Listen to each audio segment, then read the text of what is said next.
A wise professor stood before his class. He had a big, empty jar. "Let's talk about life," he began. The students were curious. The professor didn't often talk about life, he usually talked about history.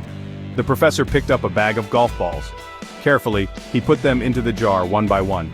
When he couldn't fit any more, he asked, "Is this jar full?" "Yes!" shouted the students. The professor smiled. He had something important to teach them.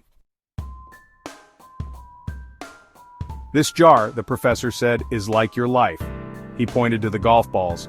"These are the most important things: your family, your health, your passions."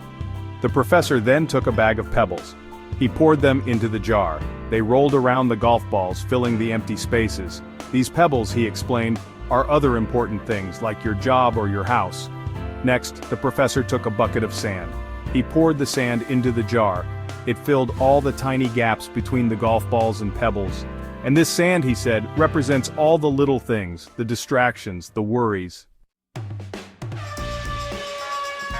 The professor looked at his students. "Imagine if I had put the sand in first."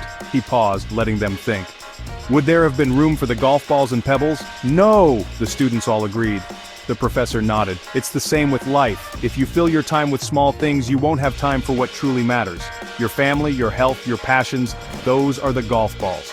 Make them your priority. Then you can add the pebbles and the sand, but never forget what matters most." The students were silent, thinking about the professor's words. Then, he did something unexpected. He picked up a cup of coffee and poured it into the jar. The coffee filled the spaces between the sand grains. "There's always room for a little joy," he said with a smile. "Even in a full life you can find time for the things you love, like spending time with friends or enjoying a hobby." The bell rang, signaling the end of class. The students left, carrying the professor's lesson with them. Life is about priorities, about making space for what matters most, and about never forgetting the small joys that make it sweet.